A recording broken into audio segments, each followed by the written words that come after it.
saya langsung menuju ke alun-alun Bandung. Dari alun-alun Bandung langsung nginep di Ciamplas. Itu kan bis masih normal-normal aja, masih biasa gitu kan. Masih terkendali lah. Sampai Ciamplas besok paginya kan rencana tujuan kembali ke Depok. Tapi emang ada acara makan siang di Kurnia Jatim. Dari Kurnia Jatim langsung ke Tangkuban Perahu. Nah di Tangkuban Perahu saya sudah terasa tuh di atas. Apa yang dirasakan? Rem dalam gitu. Rem dalam, jadi saya terpaksa mencari inisiatif, teleponlah montir dari rest area CM7. Nah dikirimlah montir untuk menyetar rem agar stabil kembali kan gitu. Dari atas sih masih normal sampai rumah makan Bang Jun kan bisa masih terkendali lah. Nah sampai Bang Jun ya untuk melanjutkan perjalanan. Nah disitulah saya baru terasa di Jalan MN itulah. Ini kok angin habis. Pada saat perempatan teater itu mobilnya keluar, ada yang keluar. Saya nginjek rem, langsung prelok, tarik rem tangan gitu. Ternyata begitu mau masuk gigi, itu udah nggak bisa. Karena posisi rem masih diinjak, mau masuk gigi itu udah nggak bisa. Saya lihat anginnya habis. Langkah itu, waduh, saya bilang ke penumpang ya kan. Waduh Pak, ini remnya habis, gimana Pak? Tolong Pak pegangan ya kan. Penumpangnya itu apakah guru atau penumpang kan di dalam posisi tidak terlihat. Cuman penumpang kan karena dilihat mobil udah mulai oleng dia teriak gitu.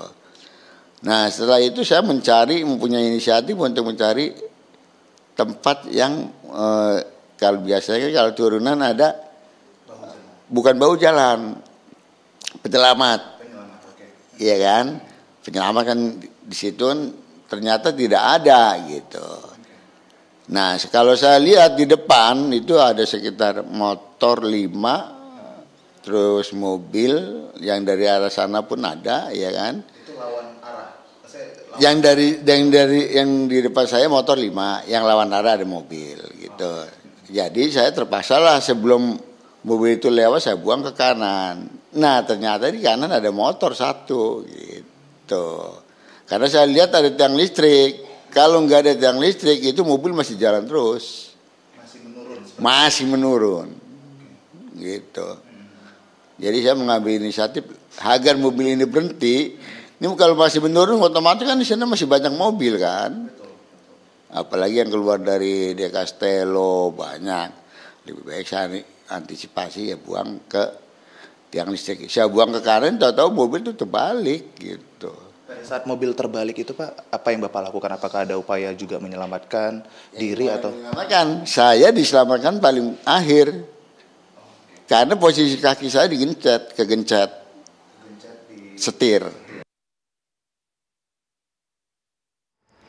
Anda sudah mendengarkan tadi pemirsa bagaimana kronologi kejadian menjelang ataupun juga detik-detik menjelang kecelakaan maut tersebut menurut keterangan yang disampaikan oleh pengemudi sudah mulai dirasakan dari beberapa lokasi ataupun juga tempat sebelumnya ada masalah dengan remnya, sempat menelpon montir dan sebagainya. Dan ironis memang gara-gara bus yang tidak memiliki izin angkutan, gara-gara kirnya juga yang tidak diurus mulai Desember 2023 ada 11 nyawa yang menjadi korban, ada 11 nyawa yang harus meninggal. Dan juga kita tahu bagaimana kesedihan dari keluarga yang ditinggalkan. Mas Sani, menyambung tadi apa yang kita dengarkan dari Pak Hendro Sugiyatno yang mengatakan ada seruan tegas, ini harus ada ditindak, harus betul-betul kemudian adanya penegakan hukum. Tapi Mas Sani, bagaimana sebenarnya apa yang membuat para pengusaha angkutan ini kemudian tidak mengurus izin, kemudian tidak mengurus kirnya dan sebagainya? Apa yang membuat mereka tidak melakukan hal itu biasanya? Oke, sebelumnya atas nama DPP Organda kami turut berduka cita kepada para korban, ananda-ananda kita yang berpulang dan yang menjadi korban di TKP ya. Jadi kalau apa yang disampaikan Pak Dirjen tadi dan yang Putri tanyakan, sebenarnya kalau saya bilang itu bukan pengusaha bus, tapi orang-orang yang menjadi pelaku transportasi. Oke. Ini harus dipisahkan. Kalau dia pengusaha bus, memang notabene pengusaha mereka tahu regulasi, mereka comply dengan regulasi pemerintah. Nah, ini banyak orang-orang yang ikut masuk ke dalam industri ini, namun kalau saya bilang bukannya tidak paham, tapi tidak mau paham. Dan mereka tahu tidak ada pengawasan dan penegakan yang tegas untuk ini.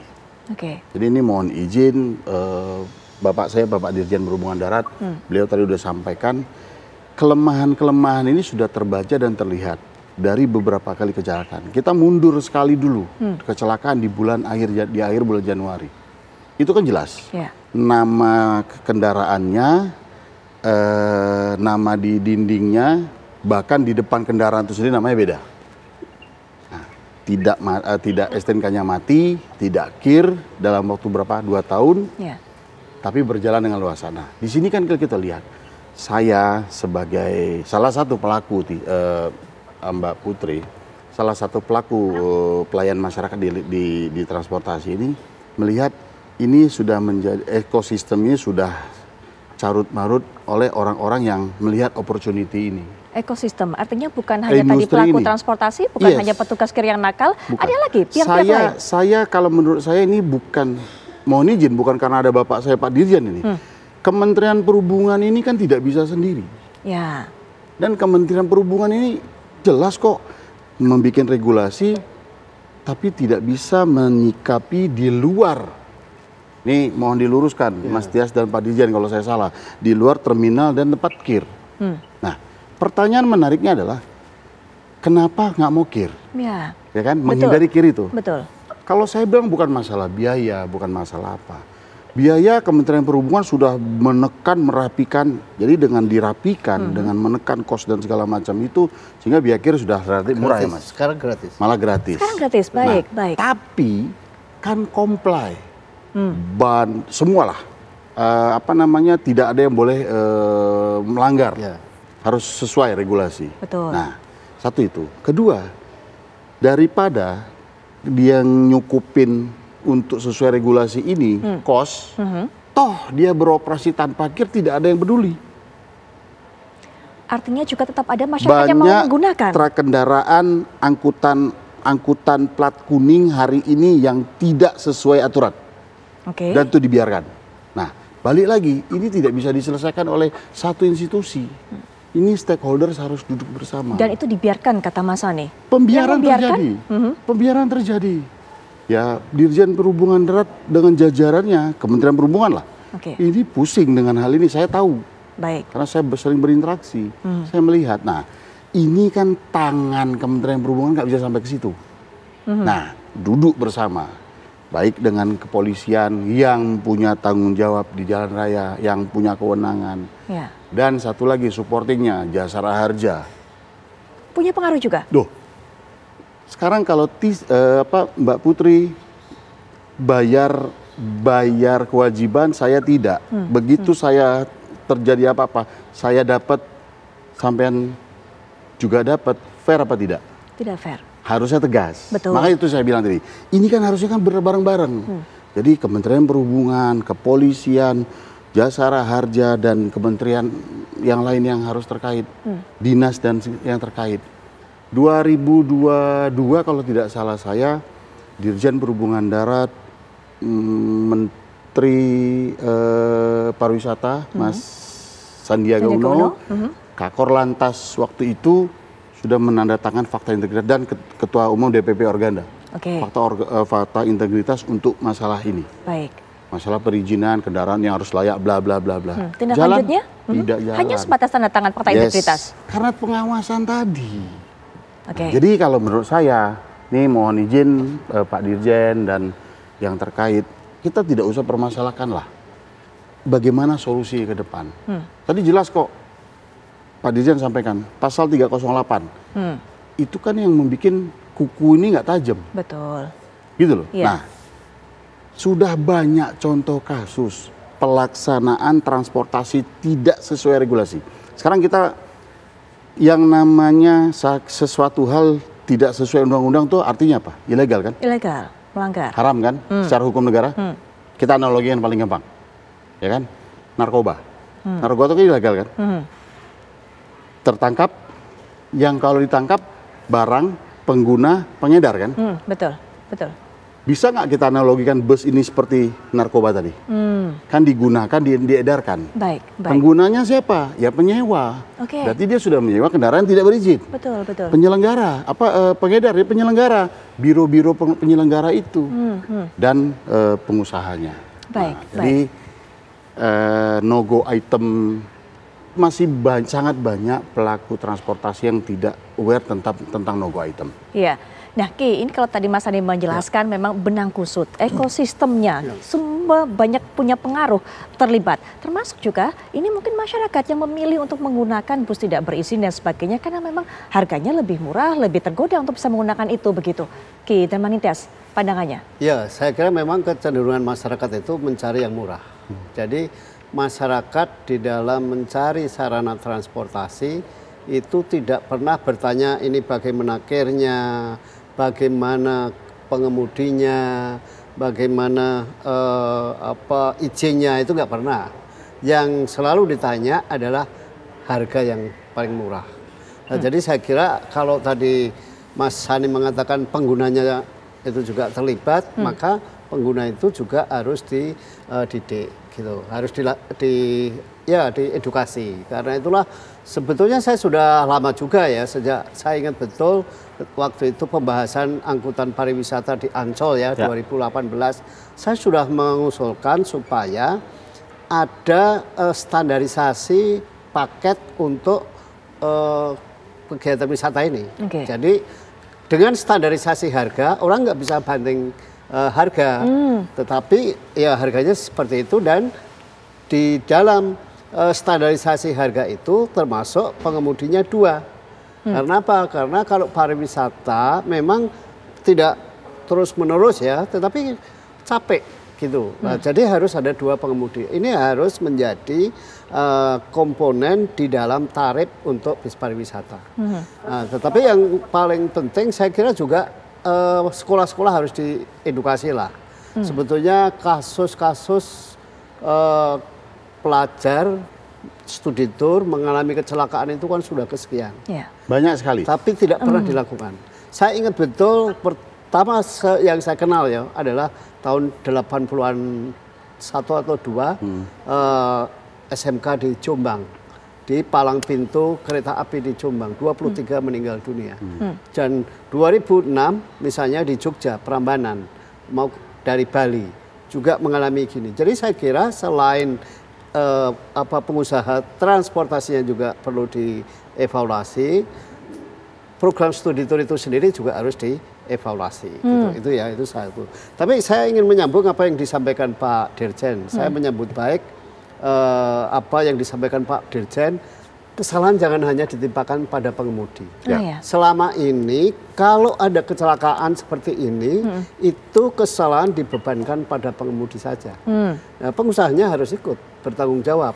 Pemberi care-nya, pemberi uji care-nya yang meloloskan itu, meskipun tadi dikatakan Pak Dirjen bisnya nggak nyampe ke lokasi care, itu juga harus bertanggung jawab. Jadi saya berharap polisi mulai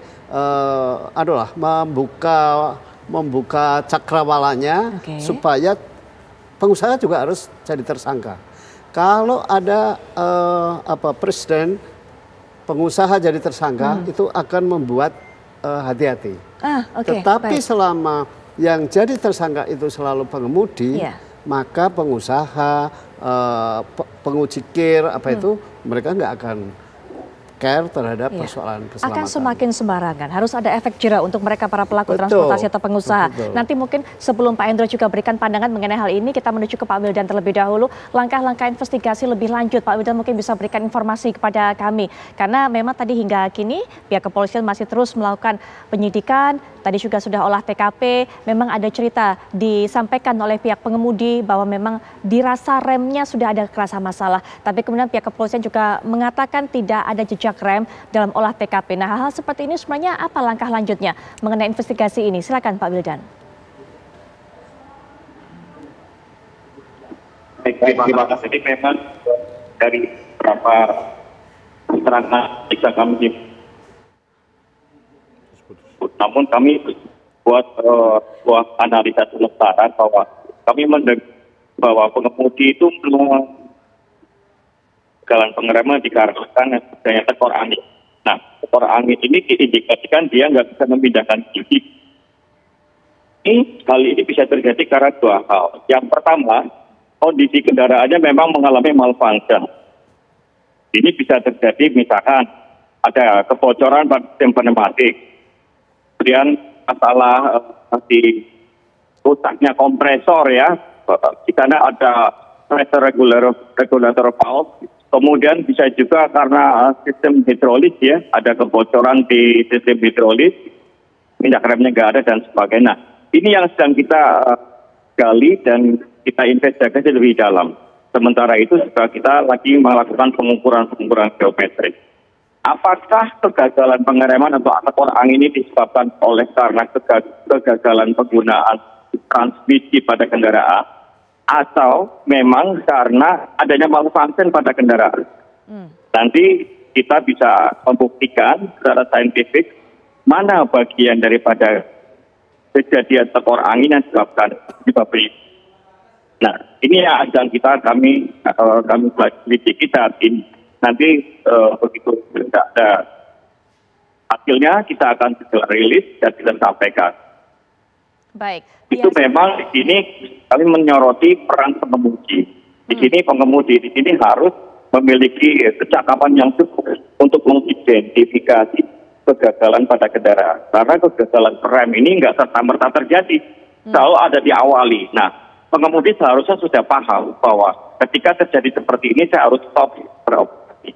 Nah, ini yang harus kita perdalam lagi dan nanti harus kepada para pemangku kepentingan yang lain.